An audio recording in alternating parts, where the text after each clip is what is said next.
just Introduce. pan through everyone, and then you can sit down and I'll get started. Thank you. All right. So, being from the South, the term slavery is one that is used when referencing a point of time in the history of the United States of America, when the southern states transported Africans to America in order to be used for predominantly manual labor. In total, approximately about 450,000 Africans arrived to the United States over the course of the slave period. To put that number in perspective, that is about the equivalent of the population of Atlanta, Georgia. While these numbers may be shocking, they're not as surprising as the numbers that are associated with modern-day slavery and human trafficking. There are more slaves in the world today than at any other point in our history as a human race. With an estimated 27 million people in bondage across the globe, men, women, children are being exploited for manual and sexual labor against their will. To put that number in perspective, that would be the equivalent of the population of New York City times 3. So, human trafficking is on the rise in the United States. Over 17,500 victims are trafficked into the U.S. annually, and approximately 33% are American citizens, according to the FBI's website. The full scope of the problem has yet to be determined, as the crime of human trafficking is often intertwined with drug trafficking and prostitution. Trafficking in the U.S. often occurs in the form of street prostitution, massage parlors, and brothels, and for labor and domestic services, agriculture, and manufacturing. U.S. citizen victims, both adults and children, are predominantly found in sex trafficking. U.S. citizen child victims are often runaways, troubled, and homeless youth. Foreign victims are more often found in labor trafficking than sex trafficking in the United States.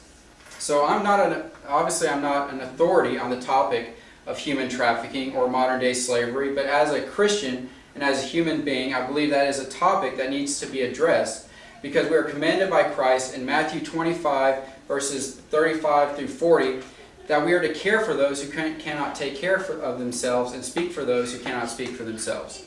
I also believe that most people are ignorant of the fact that slavery is still as rampant, if not more so, than any other time in human history. I will be speaking to you about modern-day slavery and human trafficking and the effects it has on both the victims and our society. Slavery did not die with the Emancipation Proclamation or the Civil Rights Movement. It is alive and well today and occurring in greater numbers than we can comprehend. We will attempt to explore the reasons for human trafficking, how victims are recruited into slavery, what services are available to the victims once they are able to escape their captors, and how we can spot the signs of human trafficking.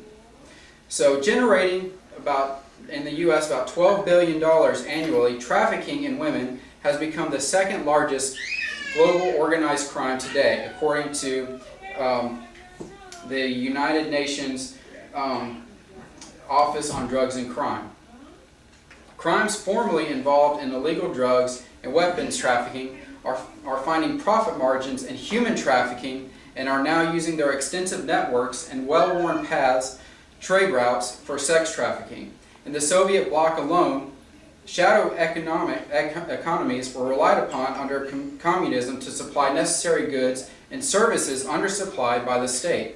However, since the fall of communism, these shadow economies have quickly grown and mutated, absorbing desperately unemployed men and women as both traffickers and the victims of trafficking. Additionally, corruption amongst border officers, police, soldiers, and government officials undergirds and sustains human trafficking. After a trafficking journey that typically involves deception, rape, beatings, and constant threats, victims are often forced to live in confining and unusually unsanitary conditions. Once formally put to work, human trafficking victims can be forced to service anywhere from 40 to 110 customers in one day. Malnutrition, sleep deprivation, as well as emotional and physical abuse become part of the day-to-day routine. In addition to the abuse, forced abortions and the contraction of STDs, hepatitis B and C, and AIDS are ever-looming probabilities. Organizations such as the A21 campaign seek out victims of human trafficking and attempt to rehabilitate them and equip them for a normal life once again. The A21 campaign works to prevent and end human trafficking by the following means. The first being prevention through awareness and education. In schools, orphanages, and universities, they have created presentations and curriculum to educate potential victims of trafficking. Young people are equipped with strategies to avoid becoming a victim. They also offer protection to those who have been trafficked through shelters and transition homes in both Eastern Europe and here in the United States. They are trying to move trafficking survivors past crisis to stabilization and equip them with skills that they can use in the future.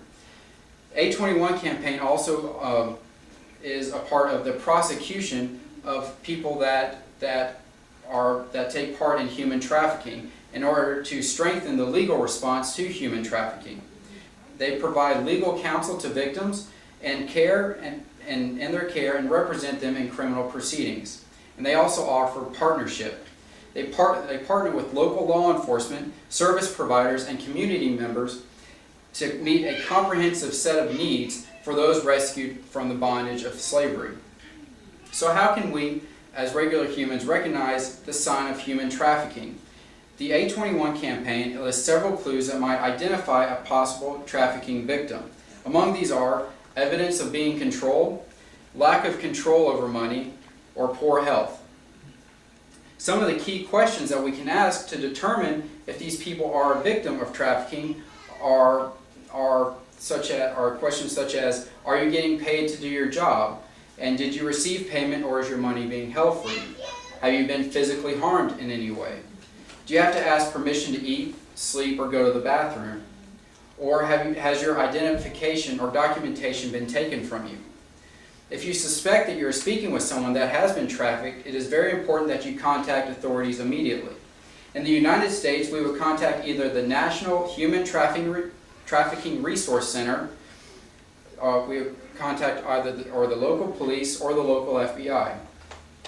So modern-day slavery and human trafficking is far more rampant now than any other time in our human history. Even though this problem primarily involves young girls, young boys are not exempt from being trafficked as well.